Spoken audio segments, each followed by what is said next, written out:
தருவதாக. இந்த காலை வேளையிலும் கர்த்தருடைய வார்த்தையை கேட்கும்படியாக ஆவலாய் அமர்ந்திருக்கிற உங்கள் ஒவ்வொருவரையும் ஆண்டவராகிய இயேசு கிறிஸ்துவின் நாமத்தினாலே வாழ்த்துகிறேன். இன்றைக்கும் நாம் தியானிக்கும்படியாக ஒரு வேத பகுதியை நாம் வேதத்திலிருந்து நாம் பார்க்க போகிறோம். லூக்கா எழுதின சுவிசேஷம் 18வது அதிகாரம் 1வது வசனத்திலிருந்து 8வது வசனம் வரை உள்ள ஒரு பகுதியை நான் உங்களுக்காக வாசிக்க விரும்புகிறேன். லூக்கா எழுதின சுவிசேஷம் 18வது அதிகாரம் 1வது வசனத்திலிருந்து 8வது வசனம் வரை. சோர்ந்து போகாமல் எப்பொழுதும் ஜெபம் பண்ண வேண்டும் என்பதை குறித்து அவர்களுக்கு அவர் ஒரு உவமையை சொன்னார். ஒரு பட்டணத்திலே ஒரு நியாயாதிபதி இருந்தான். அவன் தேவனுக்கு பயப்படாதவனும் மனுஷரை மதியாதவனுமாய் இருந்தான். அந்த பட்டணத்திலே ஒரு விதவையும் இருந்தாள். அவள் அவனிடத்தில் போய், எனக்கும் என் எதிராளிக்கும் இருக்கிற காரியத்தில் எனக்கு நியாயம் செய்ய வேண்டும் என்று விண்ணப்பம் பண்ணினாள். வெகு நாள் வரைக்கும் அவனுக்கு மனதில்லாதிருந்தது. பின்பு அவன், நான் தேவனுக்கு பயப்படாமலும் மனுஷரை மதியாமலும் இருந்தும் இந்த விதவை என்னை எப்பொழுதும் தொந்தரவு செய்கிறபடியினால் இவள் அடிக்கடி வந்து என்னை அலட்டாதபடி இவளுக்கு நியாயம் செய்ய வேண்டும் என்று தனக்குள்ளே சொல்லிக் கொண்டாள் என்றான். பின்னும் கர்த்தர் அவர்களை நோக்கி, அநீதியுள்ள அந்த நியாயாதிபதி சொன்னதை சிந்தித்து பாருங்கள். அந்தபடியே தேவன் தம்மை நோக்கி இரவும் பகலும் கூப்பிடுகிறவர்களாகிய தம்மால் தெரிந்து கொள்ளப்பட்டவர்களின் விஷயத்தில் நீடிய பொறுமை உள்ளவராயிருந்து அவர்களுக்கு நியாயம் செய்யாமல் இருப்பாரோ? சீக்கிரத்திலே அவர்களுக்கு நியாயம் செய்வார் என்று உங்களுக்கு சொல்லுகிறேன். ஆகிலும் மனுஷகுமாரன் வரும்போது பூமியிலே விசுவாசத்தை காண்பாரோ என்றார். இது இயேசு கிறிஸ்து சொல்லிய ஒரு உவமை. இந்த உவமையை இந்த லூக்கா எழுதின சுவிசேஷத்திலே நாம் பார்க்கிறோம். லூக்கா ஒரு அருமையான ஒரு ஆசிரியர். ஆண்டவராகிய இயேசு கிறிஸ்துவனுடைய வரலாற்றை, அவருடைய பிறப்பு, அவருடைய வாழ்க்கை ஊழியம், அவருடைய மரணம், அடக்கம், உயிர்த்தெழுதல், இவைகள் எல்லாவற்றையும் அழகான ஒரு நற்செய்தி நூலாக அவர் எழுதியிருக்கிறார். இந்த நூலிலே 18வது அதிகாரத்திலே ஒரு குறிப்பான ஒரு உவமையை இங்கே இயேசு சொல்லுகிறதை நாம் பார்க்கிறோம். பொதுவாக என்ன சொல்லுவாங்க அப்படின்னா, ஜபத்தை குறித்த ஒரு உவமை என்று சொல்லி இதை சொல்லுவார்கள். ஜபத்தை குறித்து நிறைய காரியங்களை நாம் பார்த்திருக்கிறோம்.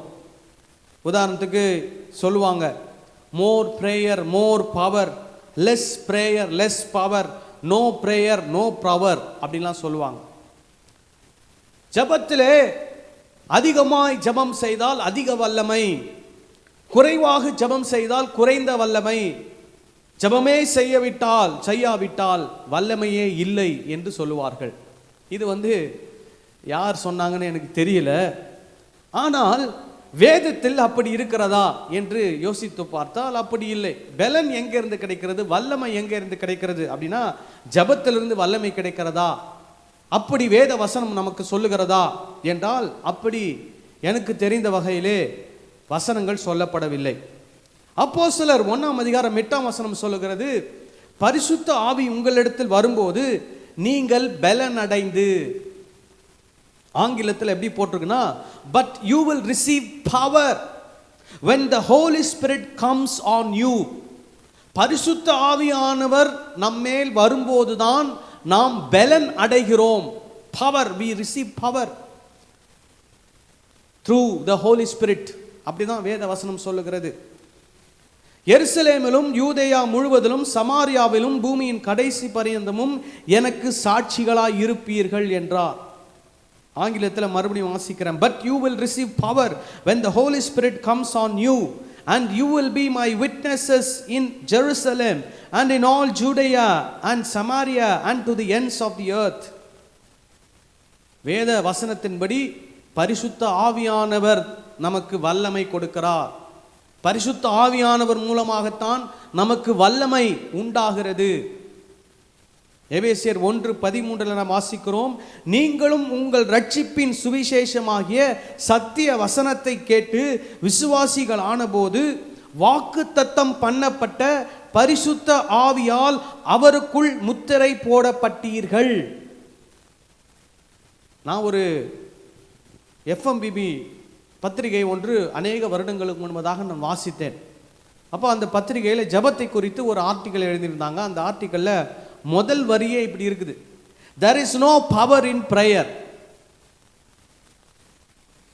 என்னைக்காவது கேட்டிருக்கிறீங்களா? there is no power in prayer but in the one who answers the prayer. அதாவது ஜபத்தில் வல்லமை இல்லை, ஜபத்திற்கு பதில் கொடுக்கிறாரே அவரிடத்தில் தான் வல்லமை இருக்கிறது என்று சொல்லி அங்கே எழுதப்பட்டிருந்தது. அந்த இடத்துல அந்த பிரேயர் அப்படின்ற வார்த்தைக்கு எப்படி விளக்கம் கொடுத்துருக்குறாங்கன்னா, the one who teach is a teacher, the one who conduct is a conductor, the one who prays is prayer. அப்ப அவங்க சொல்றாங்க, there is no power in prayer. ஜபம் பண்ணுகிறவரிடத்தில் வல்லமை இல்லை, ஆனால் ஜபத்தை கேட்கிறவரிடத்தில் என்ன இருக்கிறது? வல்லமை இருக்கிறது. ஒருத்தர் சொன்னார், the distance between you and God is the distance between your knees and the ground. உங்கள் முழங்காலுக்கும் தரைக்கும் எவ்வளவு தூரமோ அவ்வளவுதான் உங்களுக்கும் ஆண்டவருக்கும் உள்ள தூரம். மறுபடியும் உங்களுக்கு வாசிக்கிறேன், the distance between you and God is the distance between your knees and the ground. உங்கள் முழங்காலுக்கும் தரைக்கும் எவ்வளவு தூரமோ அவ்வளவுதான் உங்களுக்கும் ஆண்டவருக்கும் உள்ள தூரம். இது கரெக்டான ஒரு கொட்டேஷனா?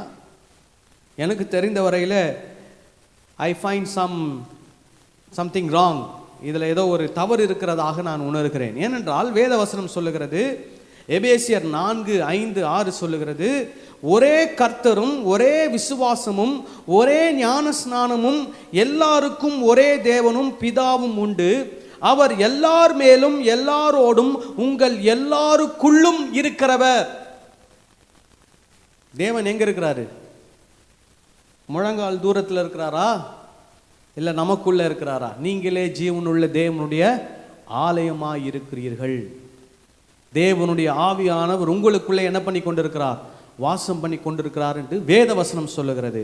அப்போ ஆண்டவர் எங்க இருக்கிறார்? எனக்குள்ளேவே இருக்கிறார், எனக்குள்ளே வாசம் பண்ணி கொண்டிருக்கிறார். அப்படின்னும் போது அவர் என்னோட தூரமா இருக்கிறாரா? அவர் என்னோடு கூட தான் இருக்கிறார். அதுதான் வேத வசனம் சொல்லுகிறது. ஆனால் சில பெரிய மக்கள் இப்படிலாம் நிறைய கொட்டேஷன்ஸை சொல்லியிருக்கிறாங்க. இதை கேட்குறவங்க கொட்டேஷன்ஸை தான் அதிகமாக பிலீவ் பண்ணுறாங்களே தவிர வேத வசனங்களை என்ன பண்ணுவதில்லை? பிலீவ் பண்ணுவதில்லை, வேத வசனங்களை நம்புவதில்லை. சில வார்த்தைகள் கிறிஸ்தவத்தில், பெந்தேகோஸ்தே கிறிஸ்தவத்தில் சில வார்த்தைகள் இருக்கிறது, அது வேதபூர்வமான வார்த்தைகளா என்று எனக்கு தெரியவில்லை. பிரேயர் வாரியர், ஜப வீரர், நீ வார், முழங்கால் யுத்தம், ஸ்டாண்டிங் இன் த கேப், திறப்பிலே நிற்பது, இதெல்லாம் ஜபத்திற்கு அடையாளமாக பெந்தேகோஸ்தே கிறிஸ்தவ வட்டாரங்களிலே பயன்படுத்தக்கூடிய வார்த்தைகள். ஆனால் என்னுடைய கேள்வி, இது வேதபூர்வமான வார்த்தைகளா என்பது மிக முக்கியமான ஒரு கேள்வி. சற்று நாம் யோசிக்க வேண்டும். இப்போ அந்த உவமைக்குள்ள போறதற்கு முன்னாடி சில எண்ணங்கள், நம்ம கிறிஸ்தவத்தில் நமக்கு இருக்கக்கூடிய சில தவறான எண்ணங்களை நாம் முதலாவது நீக்க வேண்டும். What is not prayer? ஜபம் என்றால் எது அல்ல அப்படின்றத முதல் நம்ம புரிஞ்சுக்கணும். இன்னைக்கு கிறிஸ்தவத்தில் ஜபம் ஜபம் ஜபம் என்று சொல்லி அநேக ஜபங்களை முக்கியத்துவப்படுத்தக்கூடிய காரியங்கள் இருக்கிறது. அதுக்கு முன்னாடி ஒரு கிளியர் பண்ணிக்கிறேன், நான் ஜபத்துக்கு எதிரான மனிதன் கிடையாது. ஜபிக்க வேண்டும், ஆனால் எப்படி ஜபிக்க வேண்டும், எந்த விதத்தில் ஜபிக்க வேண்டும் என்பதை நாம் அறிந்து சரியான விதத்திலே நாம் நம்முடைய ஜபத்தை நாம் ஏறெடுக்க வேண்டும். ஜபம் என்றால் என்ன என்பதை நாம் சரியாக புரிந்திருக்க வேண்டும். எப்படி ஜபிக்க வேண்டும், எந்த விதத்தில் ஜபிக்க வேண்டும் என்பதையும் சரியாக புரிந்து ஜபிக்கிறவர்களாய் நாம் இருக்க வேண்டும். அப்போ வாட் இஸ் நாட் பிரேயர், ஜபம் என்றால் எது அல்ல என்றை உங்களுக்கு நான் சொல்ல விரும்புகிறேன். சிலர் நினைக்கிறாங்க ஜபம்னா முழங்கால் போட்டு முட்டியெல்லாம் காப்பு காய்க்கணும், அதுதான் ஜபம் அப்படின்னு நினைக்கிறாங்க. சிலர் நினைக்கிறாங்க ஜபம் என்றால் சத்தத்தை உயர்த்தி நான் கத்த வேண்டும், கத்தணும் அப்படின்னு நினைக்கிறாங்க. சிலர் நினைக்கிறாங்க நான் கத்தி கத்தி தொண்டெல்லாம் வறண்டு போய் தொண்டெல்லாம் கட்டிடணும், அப்போதான் நான் நல்லா ஜபம் பண்ணியிருக்கிறேன் அப்படின்னு நினைக்கிறாங்க. சிலர் நினைக்கிறாங்க நான் ஜபம் பண்ணி வெளியே வரும்போது அப்படியே உடம்பெல்லாம் வேர்த்து விறுவிறுத்திருக்கணும், அதுதான் ஜபம் அப்படின்னு நினைக்கிறாங்க. சிலர் நினைக்கிறாங்க ஒரு மணி நேரம் 2 மணி நேரம் சொன்ன வார்த்தையே திரும்ப திரும்ப திரும்ப திரும்ப சொன்னா அதுதான் ஜபம் நினைக்கிறாங்க. நான்லாம் அப்படிலாம் பண்ணியிருக்கிறேன், அதனால தான் சொல்கிறேன். அப்புறம் தான் நான் புரிஞ்சுக்கிட்டேன் இதெல்லாம் ஜபம் கிடையாது, இதெல்லாம் தவறான ஒரு வழி நடத்துதல் என்று சொல்லி. இப்போ நானே பாருங்க சோத்திரம் சோத்திரம் சோத்திரம் சோத்திரம் சோத்திரம்னு 1 மணி நேரம் சொல்லியிருக்கிறேன், சோத்திரமே 2 மணி நேரம் சொல்லியிருக்கிறேன், சோத்திரம் சோத்திரம் சோத்திரம். வேதத்தில் இயேசு என்ன சொல்லியிருக்கிறார், ஜபத்தை குறித்து என்ன சொல்லியிருக்கிறார், ஜபம் எது இல்லை அப்படின்னு இயேசு என்ன சொல்லி கொடுத்திருக்கிறார்? மத்தேயு 6ஆம் அதிகாரம் 5 to 8 வசனங்கள். அன்றியும் நீ ஜபம் பண்ணும் போது மாயக்காரரை போல் இருக்க வேண்டாம். நிறைய பேர் இன்னைக்கு ஜபம் பண்றதுடைய காரியமே என்னன்னா மாயக்காரரை போல தான் என்ன பண்ணி கொண்டிருக்கிறார்கள், ஜபம் பண்ணி கொண்டிருக்கிறார்கள். மனுஷர் காணும்படியாக அவர்கள் ஜப ஆலயங்களிலும் வீதிகளிலும் சந்திகளிலும் நின்று ஜபம் பண்ண விரும்புகிறார்கள். முக்கியமா இவர் யாரை சொல்றார்? மத குருமார்கள், மத தலைவர்கள், பரிசேயர்கள், வேத பாடகர்கள், வேதத்தை போதிக்கக்கூடிய நபர்கள். இவர்கள் எப்படி ஜெபம் பண்ணாங்களாம்? மாயக்காரரை போல ஜெபம் பண்ணுகிறார்கள். அதுவும் குறிப்பா மனுஷர் காணும்படியாக அவர்கள் ஜெப ஆலயங்களிலும் வீதிகளிலும் சந்திகளிலும் நின்று ஜெபம் பண்ண விரும்புகிறார்கள். அவர்கள் தங்கள் பலனை அடைந்து தீர்ந்தார்கள் என்று மெய்யாகவே உங்களுக்கு சொல்லுகிறேன். எப்படி ஜெபம் பண்ணக்கூடாது? மாயக்காரரை போல ஜெபம் பண்ணக்கூடாது. எப்படி ஜெபம் பண்ணக்கூடாது? மனுஷர் காண வேண்டும் என்பதற்காக என்ன பண்ணக்கூடாது? ஜெபம் பண்ணக்கூடாது. அடுத்தது பாருங்க, நீங்கள் ஜெபம் பண்ணும் போது 7வது வசனம் சொல்லுகிறது, அஞ்ஞானிகளைப் போல வீண் வார்த்தைகளை அலப்பாதேயுங்கள். அஞ்ஞானிகள், ஆண்டவரை அறியாதவர்கள் எப்படி பண்றாங்களாம்? வார்த்தைகளை என்ன பண்ணுகிறாராம்? அலப்புகிறார்கள். வீண் வார்த்தைகளை சொல்லி அலப்பிக் கொண்டிருக்கிறார்கள். அவர்கள் அதிக வசனிப்பினால் தங்கள் ஜெபம் கேட்கப்படும் என்று நினைக்கிறார்கள். அவர்களைப் போல நீங்கள் செய்யாதிருங்கள். உங்கள் பிதாவை நோக்கி நீங்கள் வேண்டிக் கொள்ளுகிறதற்கு முன்னமே, உங்கள் பிதாவை நோக்கி நீங்கள் வேண்டிக் கொள்ளுகிறதற்கு முன்னமே உங்களுக்கு இன்னது தேவை என்று அவர் அறிந்திருக்கிறார். உங்களுக்கு இன்னது தேவை என்று அவர் என்ன பண்ணியிருக்கிறார்? அறிந்திருக்கிறார். அதனால அவர் எல்லாவற்றையும் அறிந்திருக்கிறார். என்னவோ அதை மட்டும் நீங்க சொன்னீங்கன்னா போதும். வீண் வார்த்தைகளை சொல்லி அலப்ப வேண்டிய அவசியம் இல்லை. மனிதர் காண வேண்டும் என்று சொல்லி ஜெபம் பண்ண வேண்டிய அவசியம் இல்லை. வேதத்தில் ஒரு சில உதாரணங்கள் இருக்கிறது. அப்போஸ்தலர் 19ஆம் அதிகாரம் 28வது வசனத்தில், அவர்கள் இதை கேட்டு கோபத்தால் நிறைந்து எபேசியருடைய தியானாலே பெரியவள் என்று சத்தமிட்டார்கள். எபேசு பட்டணத்தில் நடக்கக்கூடிய ஒரு சம்பவம். எபேசுல என்ன சொல்றாங்க? எபேசியருடைய தியானாலே பெரியவள் என்று சத்தமிட்டார்கள். அதே அதிகாரம் 34வது வசனம் சொல்லுகிறது, அவன் யூதன் என்று அவர்கள் அறிந்தபோது எபேசியருடைய தியானாலே பெரியவள் என்று 2 மணி நேரம் அளவும் எல்லாரும் ஏகமாய் சத்தமிட்டு கொண்டிருந்தார்கள். அஞ்ஞானிகள் எதை சொல்லுவாங்க? சொன்னதையே திரும்ப திரும்ப திரும்ப திரும்ப 2 மணி நேரம் சொல்றாங்க. எபேசியருடைய தியானாலே பெரியவள். அது போல தான் நானும் என்ன சொல்லிட்டு இருந்தேன், சோத்திரம் சோத்திரம் சோத்திரம் சோத்திரம் 1 மணி நேரம் சோத்திரம் சொல்லுவேன், 2 மணி நேரம் சோத்திரம் சொல்லுவேன். அதில் ஒன்றும் இல்லை, வேறே சோத்திரம் தான் திரும்ப திரும்ப சொல்லிட்டு இருக்கிறேன். அந்த ஜபத்தில் ஒரு பலனும் இல்லை, இருக்காது என்று நான் நினைக்கிறேன். ஆண்டவர் சொல்றாரு, அஞ்ஞானிகள் போல என்ன பண்ணாதீங்க, வீண் வார்த்தைகளை அலப்பாதேயுங்கள்.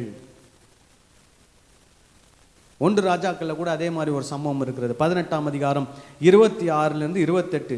தங்களுக்கு கொடுக்கப்பட்ட காளையை அவர்கள் வாங்கி அதை ஆயத்தம் பண்ணி, பாகாலே எங்களுக்கு உத்தரவு அருளும் என்று காலை தொடங்கி மதியானம் மட்டும் பாகாலின் நாமத்தை சொல்லி கூப்பிட்டார்கள். ஆனாலும் ஒரு சத்தமும் பிறக்கவில்லை, மறு உத்தரவு கொடுப்பாரும் இல்லை. அவர்கள் கட்டின பலிபீடத்திற்கு எதிரே குதித்து ஆடினார்கள்.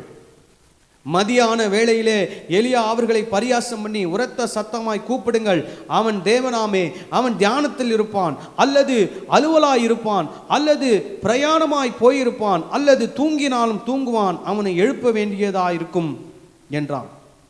அவர்கள் உரத்த சத்தமாய் கூப்பிட்டு தங்கள் வழக்கத்தின்படியே இரத்தம் தங்கள் மேல் வடியும் மட்டும் கத்திகளாலும் ஈட்டிகளாலும் தங்களை கீறி கொண்டார்கள். இன்னைக்கு நிறைய பேர் ஜபத்துல தங்கள் சரீரத்தை வேதனைப்படுத்தும்படியாக ஜெபம் பண்ணுகிறார்கள். முட்டி போட்டு நெடு முழங்கால 1 மணி நேரம் நின்று முழங்காலெல்லாம் என்ன பண்ணணும், வேதனை படணும், முழங்காலேருந்து ரத்தம் வரணும், முழங்கால் காப்பு காய்க்கணும். அப்போதான் என்ன பண்ண மாதிரி ஒரு திருப்தி, ஜபம் பண்ண மாதிரி ஒரு திருப்தி.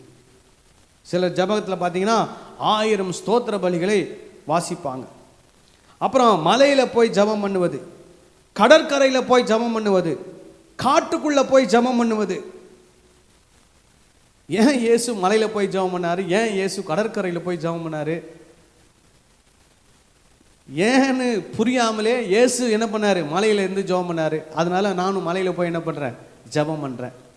ஒரு ஊர்ல ஒரு மலையே வாங்கிட்டாங்க, எதுக்கு, ஜபம் பண்றதுக்காக. மலையை வாங்கி அந்த மலையில பாதைகளை போட்டு ஜபம் பண்றதுக்கான இடங்களை ஏற்படுத்தி அந்த இடத்துல போய் ஜனங்கள் என்ன பண்றாங்க, ஜபம் பண்றாங்க. ஏன்னா இயேசு கிறிஸ்து என்ன பண்ணாரு, மலையில இருந்து ஜபம் பண்ணாரு.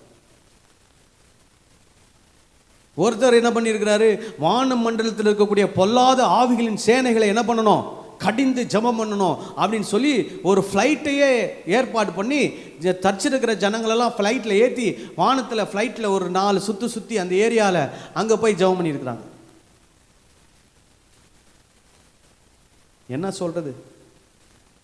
அப்புறம் ஜப prayer conference, prayer camp, all night prayer, chain prayer, 21 நாள் 40 நாள் fasting prayer, year end prayer, year beginning prayer, Lent days prayer, அமாவாசை ப்ரேயர், பௌர்ணமி ப்ரேயர், கிருத்திகை ப்ரேயர், செவ்வாய்க்கிழமை ப்ரேயர், வெள்ளிக்கிழமை ப்ரேயர், சுத்திகரிப்பு ஜபம், அப்புறம் அனாயிண்டிங் ப்ரேயர், திறப்பின் வாசல் ஜபம், revival prayer, exam prayer, youth prayer, business people blessing prayer.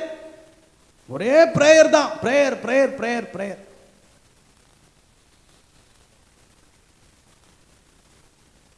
கிறிஸ்தவத்தை இன்னும் யாரும் சரியா புரிந்து கொள்ளவில்லை. கிறிஸ்தவம், Christianity is a scripture based religion. Christianity is not a prayer based religion. அதை முதல்ல புரிஞ்சுக்கணும். இன்னைக்கு கிட்டத்தட்ட நான் 26 விதமான ஜபங்களை குறித்து சொன்னேன். ஆனால் வேத வசனம் என்று வரும்போது ஒரே ஒரு பைபிள் ஸ்டடி, ஒரு நாள் பிரசங்கம், 2 தான். ஆனால் பைபிள் ஸ்டடிக்கென்று வித்தியாசமான வேத பாட வகுப்புகளை என்ன பண்ணுவதில்லை, வைப்பது இல்லை. ஆனால் ஜபத்திற்கு மட்டும் பலவிதமான ஜபங்கள். நான் ஏற்கனவே உங்களுக்கு சொல்லிட்டேன், ஜபத்திற்கு எதிரானவன் அல்ல. கிறிஸ்தவம் அடிப்படை என்ன? கிறிஸ்தவம் என்பது வேத வாக்கியங்களை அடிப்படையாக கொண்ட ஒரு மார்க்கம். கிறிஸ்தவர்கள் வாழ வேண்டியது வேத வாக்கியங்களின் அடிப்படையில் வாழ வேண்டும். ஜபம் என்பது ஒரு சின்ன பகுதிதான். நான் சொன்ன ஜபத்தில், ஆனா உண்மையான ஜபம் என்பது என்னன்றதை நான் உங்களுக்கு சொல்றேன். ஜபம் என்பது தேவனோடு உள்ள உறவு. அந்த ஆங்கிள் ஜபத்தை நீங்க பார்க்கணும். Prayer is relationship with God. தேவனோடு இருக்கக்கூடிய உறவு தான் ஜபம். அந்த உறவிலே என்ன நடக்கிறது? அந்த ஜெபத்திலே என்ன நடக்கிறது? knowing God, தேவனை நான் அறிந்து கொள்ள வேண்டும். I should know God. தேவனோடு நான் நெருங்கி அவர் யார், அவர் எப்படிப்பட்டவர், எப்படிப்பட்ட குணாதிசயம் உடையவர், அதை நான் முதலாவது அறிந்து புரிந்தவனாக இருக்க வேண்டும். இரண்டாவது, அவருடைய வார்த்தைகளுக்கு நான் கீழ்ப்படிய வேண்டும். உறவு, ஜெபம் என்றால் உறவு. அந்த உறவிலே இரண்டு காரியங்கள் நடக்கிறது. அந்த உறவிலே ஒன்று, அவர் யார் என்பதை நான் அறிந்து கொள்ள வேண்டும். இரண்டு, அவருடைய வார்த்தைகளுக்கு நான் கீழ்ப்படிய வேண்டும். அந்த உறவிலே இயேசு வேதத்தில் சொல்லி கொடுத்திருக்கிறார். மத்தேயு 6ஆம் அதிகாரம் 9ஆம் வசனம், நீங்கள் ஜெபம் பண்ண வேண்டிய விதமாவது, விதத்தை சொல்லி இருக்கிறார். நிறைய பேர் சொல்லுவாங்க, இயேசு அதிகாலையில் எழுந்து ஜெபம் பண்ணினார், ஆகவே நீங்கள் அதிகாலையில் எழுந்து ஜெபம் பண்ண வேண்டும். இயேசு மலை பகுதிகளிலே போய் ஜெபம் பண்ணினார், இரா முழுவதும் ஜெபம் பண்ணினார், கடற்கரை ஓரம் ஜெபம் பண்ணினார். என்னுடைய கேள்வி, என்ன ஜெபம் பண்ணினார்?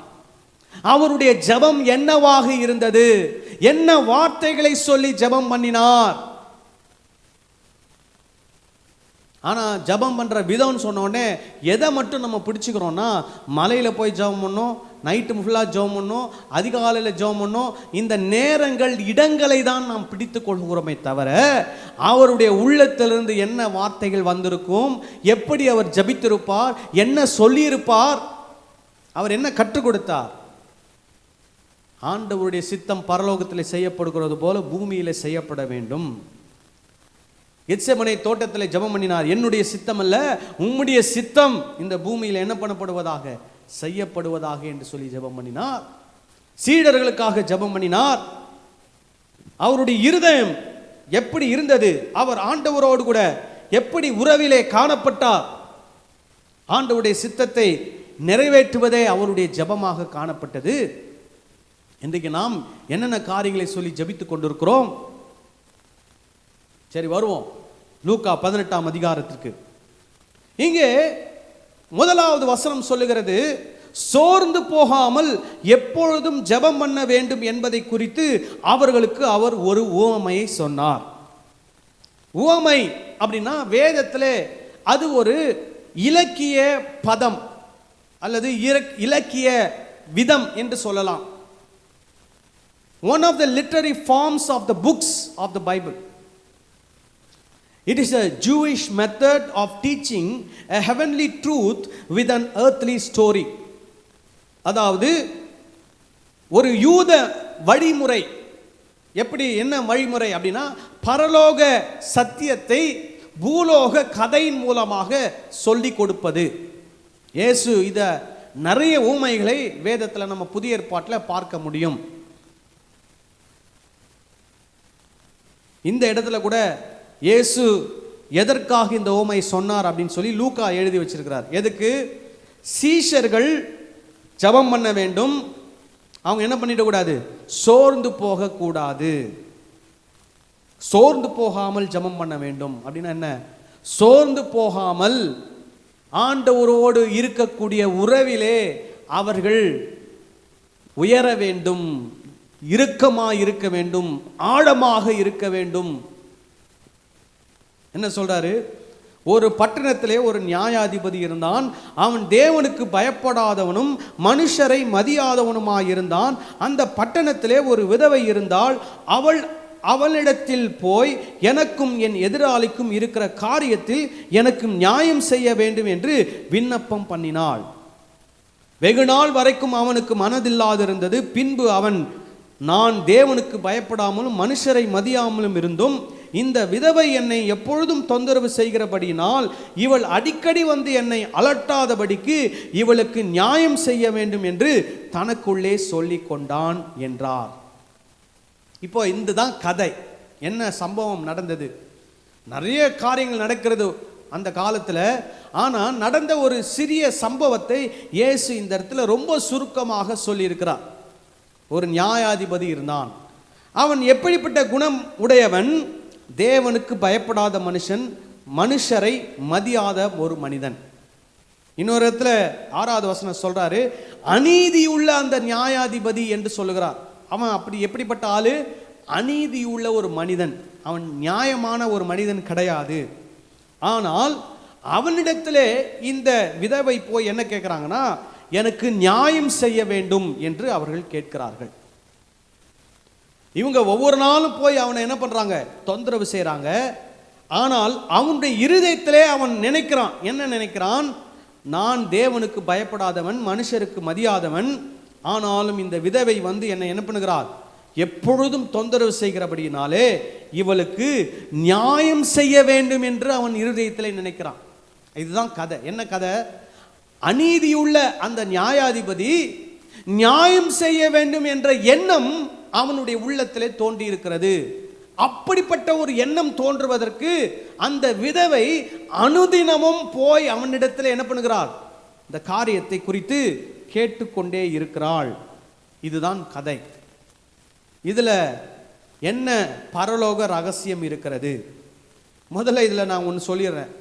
அதாவது இதுல இருக்கக்கூடிய டீச்சிங் வந்து ஒரு சின்ன ஒரு பஞ்சு தான் வரும். இதுல இருக்கிற டீச்சிங்கு இதை ஓமையை நம்ம எப்போ பார்க்கும் போதும் இதில் இருக்கக்கூடிய கருத்து போதனை என்ன அதை தான் நம்ம முக்கியமாக எடுத்துக்கொள்ளணுமே தவிர அந்த கதையையோ அல்லது அந்த கதையில் இருக்கக்கூடிய கதாபாத்திரத்தையோ நான் ரொம்ப முக்கியத்துவப்படுத்தக்கூடாது.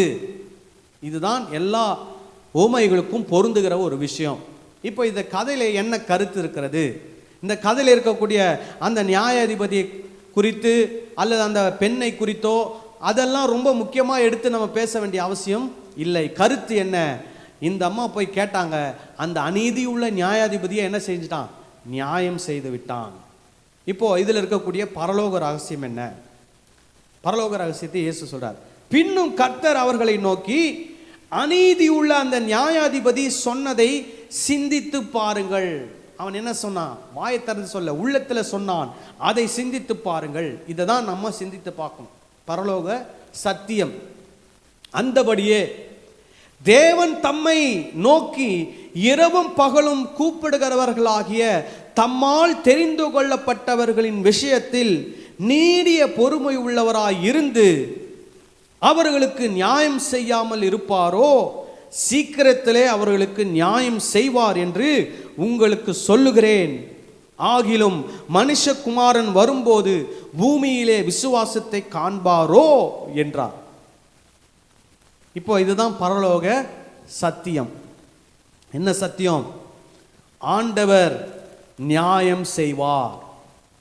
அவர் நியாயம் செய்யாமல் இருப்பாரோ அப்படின்னு ஒரு கேள்வியை இயேசு எழுப்புறார். யாருக்கு நியாயம் செய்வார்? தம்மை நோக்கி இரவும் பகலும் கூப்பிடுகிற தம்மால் தெரிந்து கொள்ளப்பட்டவர்களின் விஷயத்தில். ஆண்டவரால் யாரெல்லாம் தெரிந்து கொள்ளப்பட்டிருக்கிறார்களோ அவர்களுடைய விஷயத்தில் ஆண்டவர் கட்டாயமாக நியாயம் செய்வார் என்று பரலோக சத்தியத்தை இயேசு நமக்கு சொல்கிறார்.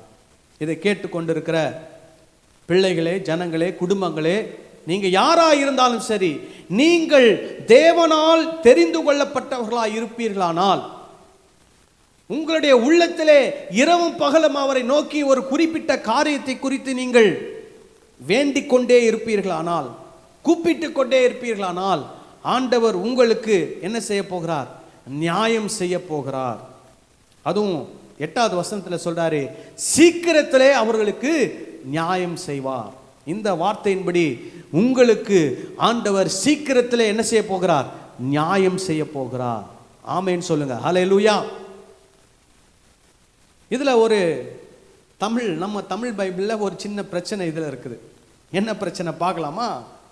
பாருங்க, 7வது வசனம் சொல்லுது, அந்தபடியே தேவன் தம்மை நோக்கி இரவும் பகலும் கூப்பிடுகிறவர்களாகிய தம்மால் தெரிந்து கொள்ளப்பட்டவர்களின் விஷயத்தில் நீடிய பொறுமை உள்ளவராயிருந்து. எப்படி இருப்பாராம் தேவன்? நீடிய பொறுமை உள்ளவராயிருந்து. 8வது வசனத்தை சொல்றது, சீக்கிரத்திலே அவர்களுக்கு நியாயம் செய்வார். என்னைக்காவது யோசிச்சிருக்கிறீங்களா? எப்படிங்க நீடிய பொறுமை உள்ளவராய் இருக்கிற ஆண்டவர் சீக்கிரத்திலே நியாயம் செய்ய முடியும்? ஆண்டவர் நீடிய பொறுமை உள்ளவராக இருந்தார்னா எப்படி யோசித்து பாருங்க. நம்மளாலே என்ன பண்ண முடியல, நிறைய விஷயத்துல பொறுமையா இருக்க முடியல. சீக்கிரமா நியாயம் கிடைக்கணும் அப்படின்னு நம்ம என்ன பண்றோம், எதிர்பார்க்கிறோம். அப்போ ஆண்டவர் நீடிய பொறுமை உள்ளவராக இருந்தார் என்றால் எப்படி? அங்கே ஒரு டிரான்ஸ்லேஷன் மிஸ்டேக் இருக்கிறது. ஆக்சுவலா அது எப்படி வந்திருக்கணும் அப்படின்னா, அந்தபடியே தேவன் தம்மை நோக்கி இரவும் பகலும் கூப்பிடுகிறவர்களாகிய தம்மால் தெரிந்து கொள்ளப்பட்டவர்களின் விஷயத்திலே நீடிய பொறுமை உள்ளவராக இருப்பாரோ?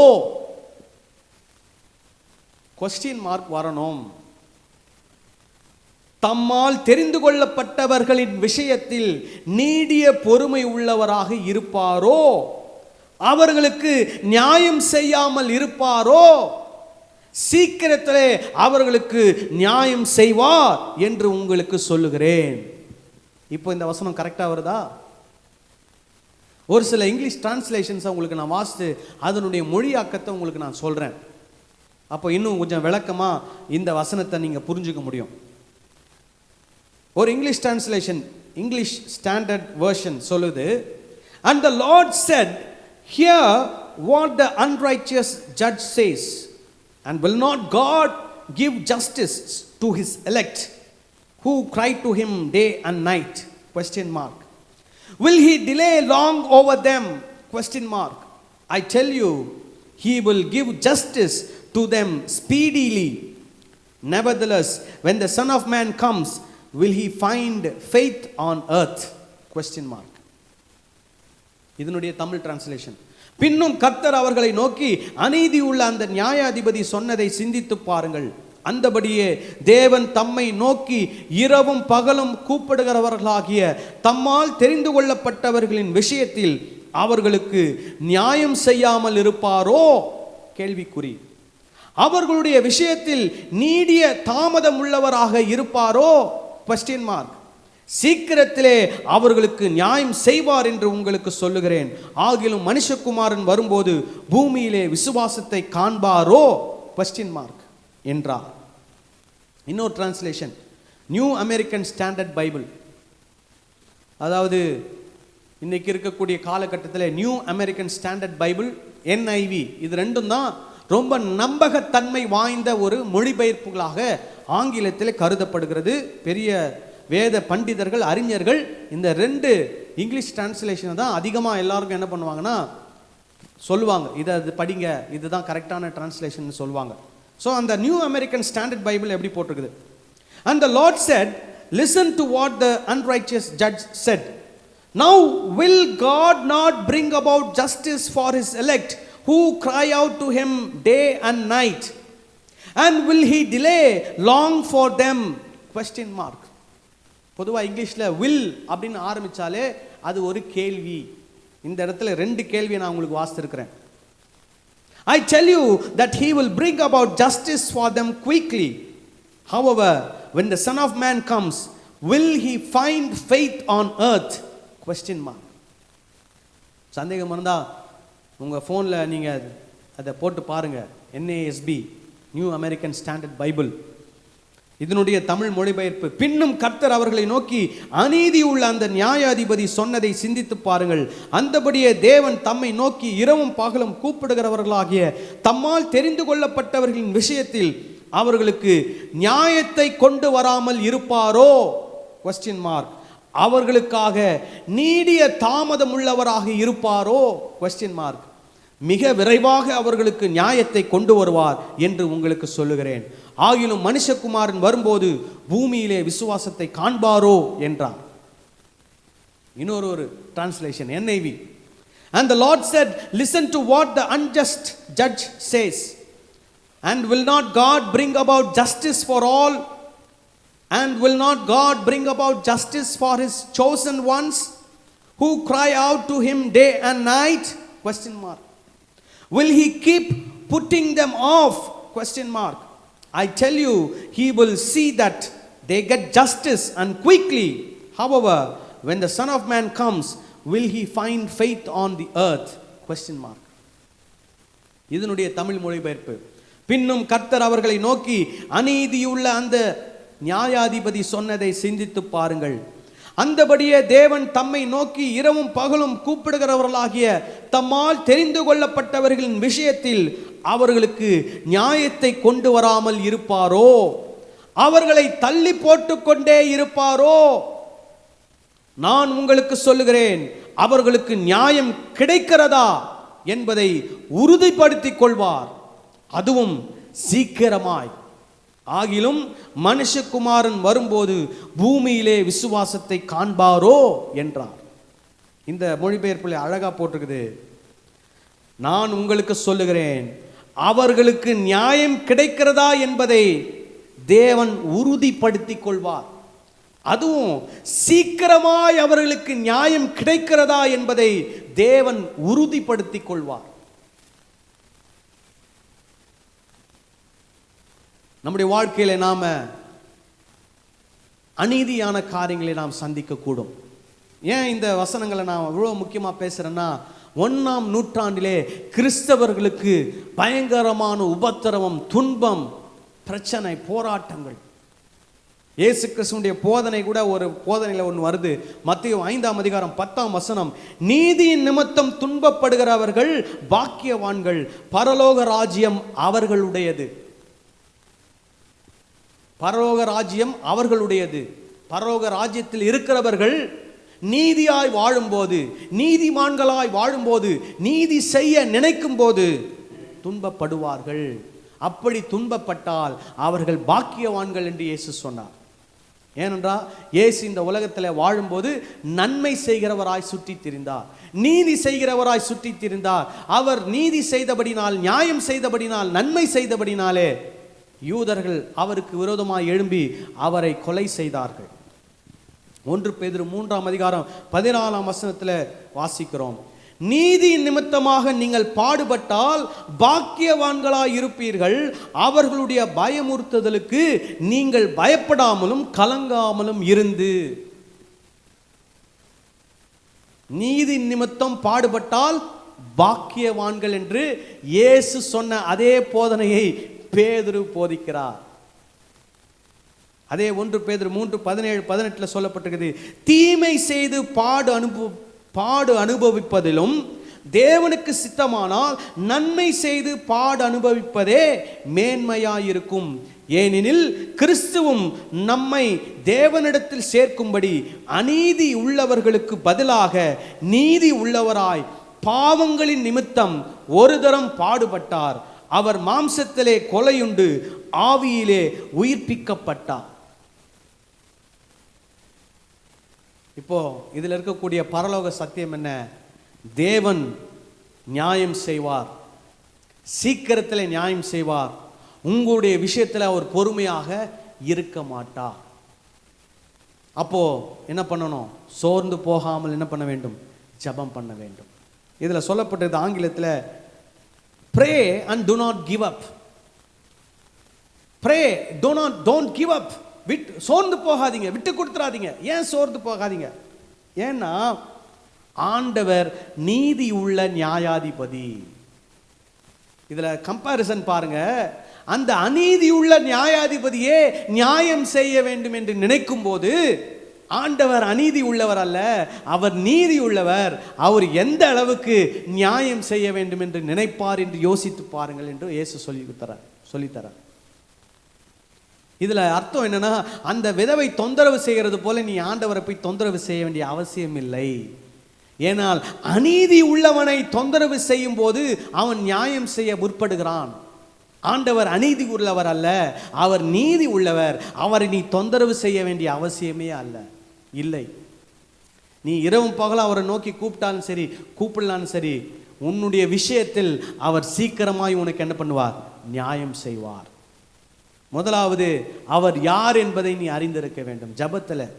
ஜபம் என்பது உறவு என்று நான் சொல்லியிருக்கிறேன். அந்த உறவிலே நீ அவரோடு பழகுகிறாய். அவரோடு நீ பழகும் போது அவர் யார் என்பதை நீ அறிந்திருக்க வேண்டும். அவர் நீதி உள்ள நியாயாதிபதி என்பதை நீ அறிந்திருக்கிறாயா? அவர் நல்லவர் என்பதை நீ அறிந்திருக்கிறாயா? அவர் நீதி செய்வார், சீக்கிரத்தில் நீதி செய்வார் என்பதை நீ அறிந்திருக்கிறாயா? உன் ஜெபத்தில் அந்த அறிவு உனக்கு ஏற்பட்டிருக்கிறதா? அந்த புரிதல் உனக்கு உண்டாயிருக்கிறதா? அந்த உறவிலே அவர் யார் என்பதை நீ புரிந்திருக்கிறாயா? புரிந்திருப்பாயானால் சோர்ந்து போக மாட்டாய். அடுத்தது, சோர்ந்து போகாமல் ஜெபம் பண்ண வேண்டும். அந்த உறவிலே என்ன செய்ய வேண்டும்? நான் சொன்ன அவருடைய வார்த்தைகளுக்கு கீழ்ப்படிய வேண்டும். அவர் என்ன சொல்லியிருக்கிறாரு? நீதி நிமித்தம் துன்பப்படுவாய், நீ துன்பப்படுவதனால் நீதி செய்வதை நிறுத்தி விடாதே.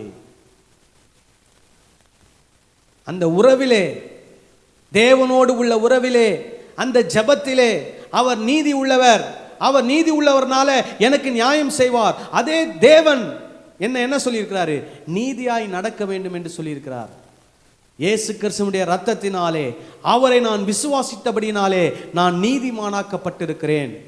ஆகவே நான் ரட்சிக்கப்பட்டதுக்கு அப்புறமா இந்த உலகத்தில் நான் நீதிமானை போல வாழ வேண்டும். நான் இதற்கு முன்னாத பாவத்திற்கு அடிமையாயிருந்தேன், இப்பொழுது நான் நீதிக்கு அடிமையாயிருக்கிறேன். முன்னாடி பாவம் செய்ய வேண்டும் என்று என் மனம் சொன்னது, இப்பொழுது என் மனம் சொல்லுகிறது நான் நீதி செய்ய வேண்டும் என்று சொல்லி. ஏனென்றால் நான் நீதிக்கு அடிமையாயிருக்கிறேன். இப்போ நான் நீதி செய்யணும். நீதி நிமித்தம் துன்பம் வந்தாலும் I should not give up. நான் சோர்ந்து போகாமல் நீதி செய்து கொண்டே இருக்க வேண்டும். நான் நீதி செய்வதனால் எனக்கு துன்பம் வரலாம். நான் நீதி செய்வதனால் எனக்கு அநியாயங்கள் நடக்கலாம். ஆனால் சோர்ந்து போகாமல் ஆண்டவரோடு உள்ள உறவின் நிமித்தம் நான் நீதி செய்து கொண்டே இருக்க வேண்டும். அதுதான் இந்த ஓமையை நமக்கு வெளிப்படுத்தி காண்பிக்கிறது. இதுல ரெண்டு விஷயம்: காட்ஸ் ஐடென்டிட்டி, காட்ஸ் ஐடியாலஜி. ஆண்டவர் யார் என்பதை நாம் புரிந்து கொள்ள வேண்டும். ஆண்டவர் என்ன சொல்லுகிறார் அதை நாம் செயல்படுத்த வேண்டும். ஆண்டவர் யார்? நீதியுள்ள நியாயாதிபதி. அவர் சீக்கிரத்திலே நமக்கு நியாயம் செய்வார். ஆண்டவர் என்ன சொல்லியிருக்கிறார்? துன்பம் வரும், ஆனால் நீ நீதி செய், சோர்ந்து போகாதே. நாம் நீதிமான், ஆகவே நாம் நீதி செய்து இந்த உலகத்திலே வாழ வேண்டும். கடைசியா ஒரு கேள்வி கேட்கிறார். ஆகிலும் மனுஷகுமாரன் வரும்போது பூமியிலே விசுவாசத்தை காண்பாரோ? விசுவாசத்தை காண்பாரோ? இந்த ஜபத்துக்கும் விசுவாசத்துக்கும் என்னங்க தொடர்பு? நான் 10 மணி நேரம் ஜபம் பண்ணிட்டு எனக்கு விசுவாசம் இல்லைன்னா அந்த ஜபம் வீண். நான் ஜபமே பண்ணலனாலும் எனக்கு விசுவாசம் இருந்தால் அது என்னை உன்னத உயர்வுகளுக்கு என்னை கொண்டு போகிறது. விசுவாசம் என்றால் என்ன? இயேசுவே ஆண்டவர் என்று நம்புவது, அதுதான் விசுவாசம். Jesus is the Lord. இயேசுவே ஆண்டவர், இயேசுவே தெய்வம். Jesus is God. அதுதான் விசுவாசம். இப்போ இந்த இடத்துல பாருங்க, if you think he is God, இயேசுதான் கடவுள் என்று நீங்கள் நினைப்பீர்களானால் அவர் நீதி உள்ளவர், அவர் நியாயமானவர் என்பதை நீங்கள் அறிந்திருப்பீர்கள். ஏன்னா ஆண்டவர்னாலே அவர் எப்படிப்பட்டவர் தான்? நீதி உள்ளவராக இருக்க வேண்டும். ஆண்டவர் என்றாலே அவர் நியாயமாக நடந்து கொள்ள வேண்டும். அவர் பட்சபாதம் பார்க்கக்கூடாது. அவர் அநியாயத்தை பொறுத்து கொள்ளக்கூடாது. அநியாயத்துக்கு, அக்கிரமத்துக்கு, தீமைக்கு அவர் என்ன பண்ணணும்? நியாயம் செய்ய வேண்டும். அப்போ நீங்கள் அவரை ஆண்டவர் என்று விசுவாசிப்பீர்களானால் அவர் நியாயம் செய்வாரா செய்ய மாட்டாரான்னு உங்களுக்குள்ள என்ன வரக்கூடாது? கேள்வியே வரக்கூடாது. அவர் கடவுளானால் அவர் கட்டாயமா என்ன பண்ணுவார்? நியாயம் செய்வார். If you think he is not just, அவர் நீதி உள்ளவர் அல்ல என்று நீங்கள் நினைப்பீர்களானால் அவரை கடவுள் என்ன நீங்க என்ன பண்ணல? விசுவாசிக்கலன்னு அர்த்தம். நீங்க அவரை கடவுள்னு விசுவாசிக்கிறீங்கன்னா அவர் உங்களுக்கு நீதி செய்வார் என்பதில் உங்களுக்கு எந்த சந்தேகமும் என்ன பண்ணாது? இருக்காது. That is his identity, ideology. If you think he is God, then you should obey his word. அவர் கடவுள் என்று நீங்கள் நினைப்பீர்களானால், விசுவாசிப்பீர்களானால் அவருடைய வார்த்தைகளுக்கு நீங்கள் கட்டுப்பட்டு கீழ்ப்படிந்து நடக்க வேண்டும். அவருடைய வார்த்தை சொல்லுகிறது, நீதி நிமித்தம் துன்பப்படுகிறவர்கள் பாக்கியவான்கள். துன்பப்பட்டாலும் நீதி செய், நீ பாக்கியவான், நீ ஆசீர்வதிக்கப்பட்டவன், பரலோக ராஜ்யம் உன்னுடையது என்று சொல்லி அவருடைய வார்த்தை சொல்லுகிறது. அவருடைய வார்த்தை அதுதான் சொல்லு. நான் பரிசுத்தராயிருக்கிறது போல நீங்கள் என்ன ஆயிருங்கள்? பரிசுத்தராயிருங்கள். நான் தீமை செய்வதில்லை, நான் யாருக்கும் தீமை செய்வதில்லை, நான் பரிசுத்தர். ஆகவே நீங்களும் பரிசுத்தராயிருங்கள், யாருக்கும் தீமை செய்யாதிருங்கள், நீதி செய்யுங்கள், நியாயம் செய்யுங்கள். That is is ideology. இப்போ இந்த ஜபத்தில் நமக்கு என்ன தெரிஞ்சுக்கணும்? பரலோக சத்தியம், அவர் நமக்கு நியாயம் செய்வார். சோர்ந்து போகாமல் ஜபம் பண்ண வேண்டும். சோர்ந்து போகாமல் அவரோடு இருக்கக்கூடிய உறவிலே இன்னும் ஆழமாக, இன்னும் உறுதியாக, இன்னும் உயரமாக நாம் உயர வேண்டும், வளர வேண்டும். அவரோடு உள்ள உறவின் நிமித்தம் நான் தொடர்ந்து எவ்வளவு துன்பங்கள் வந்தாலும் நான் நீதியாய் நடக்க வேண்டும், நியாயமாய் நான் செயல்பட வேண்டும். அதுதான் கிறிஸ்தவம். அதைத்தான் இந்த வேத பகுதி நமக்கு போதிக்கிறது. நாம் ஒரு தீர்மானம் எடுக்க வேண்டும். என்ன தீர்மானம்? ஆண்டவர் நியாயம் செய்வாரா செய்ய மாட்டாரான்ற சந்தேகமே நமக்கு வரக்கூடாது. அவர் நியாயம் செய்வார், நிச்சயமாக நியாயம் செய்வார், சீக்கிரத்திலே நியாயம் செய்வார். ஏனென்றால் அவர் ஜீவனுள்ள தேவன், அவர்தான் ஆண்டவர். எவ்வளோ பெரிய அநியாயங்கள் நமக்கு இழைக்கப்பட்டாலும் சரி, ஆண்டவர் நீதியுள்ள நியாயாதிபதி என்பதை நாம் ஒரு நாள் மறந்துவிடக்கூடாது. அதுபோல நமக்கு எவ்வளவு துன்பங்கள் வந்தாலும் சரி, நாம் நீதியாய் நடப்பதை ஒரு நாளும் மாற்றிக்கொள்ளக்கூடாது. அப்படிப்பட்டதான ஒரு தீர்மானத்தை எடுப்போம். கர்த்தர் தாமே நம்மை ஆசீர்வதிப்பாராக. கண்களை மூடி ஜெபம் செய்யலாம். எங்களை நேசிக்கிற எங்கள் நல்ல பிதாவே, இந்த ஓமைகளுக்காக நாங்கள் நன்றி சொல்லுகிறோம். இந்த குறிப்பிட்ட ஓமையிலே ஆண்டவரை சோர்ந்து போகாமல் ஜெபம் பண்ண வேண்டும் என்பதை குறித்த ஒரு கதை நாங்கள் படித்தோம். அந்த கதையில் ஒரு அநீதி உள்ள நியாயாதிபதி நியாயம் செய்கிறான். ஆனால் இயேசு சொல்லுகிற ஒரு பரலோக சத்தியம் உண்டு. எங்கள் ஜீவனுள்ள தேவன், பிதா, குமாரன், பரிசுத்த ஆவி, திரியேக ஒன்றான மெய் தேவன், அவர் நீதி உள்ளவர், அவரிடத்தில் அநீதி இல்லை. அப்படிப்பட்ட அநீதி உள்ளவனே நியாயம் செய்ய வேண்டும் என்று நினைக்கும் போது, நீதி உள்ள தேவன் நியாயம் செய்யாமல் இருப்பாரா? நீதி உள்ள தேவன் பொறுமையாய் இருப்பாரா? அவரால் தெரிந்து கொள்ளப்பட்டவருடைய விஷயத்திலே அவர் சீக்கிரமாக நியாயம் செய்வார் என்பதில் எந்த விதமான சந்தேகமும் இல்லை. அதுபோல நாங்களும் சோர்ந்து போகாமல் நியாயம் செய்கிறவர்களாய், நீதி செய்கிறவர்களாய், எங்கள் தேவனைப் போல, எங்கள் தெய்வத்தைப் போல நாங்களும் இந்த உலகத்திலே சாட்சியுள்ள கிறிஸ்தவர்களாய் வாழ நீர் எங்களுக்கு உதவி செய்தலும்படிக்கு நாங்கள் வேண்டிக் கொள்கிறோம். கேட்ட அனைவரையும் நீர் ஆசீர்வதியும். இயேசு கிறிஸ்துவின் நாமத்தில் வேண்டிக் கொள்கிறேன் ஜீவனுள்ள நல்ல பிதாவே, ஆமென். என் ஆத்துமாவே கர்த்தரை ஸ்தோத்திரி, என் முழு உலகமே கர்த்தருடைய பரிசுத்த நாமத்தை ஸ்தோத்திரி. என் ஆத்துமாவே கர்த்தரை ஸ்தோத்திரி, கர்த்தர் செய்த சகல உபகாரங்களையும் மறவாதே, ஆமென். நம்முடைய கர்த்தராகிய இயேசு கிறிஸ்துவினுடைய கிருபையும், பிதாவாகிய தேவனுடைய அன்பு, பரிசுத்த ஆவியானுடைய அந்யோன்யம், ஐக்கியம், சந்தோஷம், சமாதானம் நம் அனைவரோடு கூட சதா காலங்களிலும் இருப்பதாக. கர்த்தர் தாமே உங்கள் எல்லாரையும் ஆசீர்வதிப்பாராக. ஆமென், ஆமென்.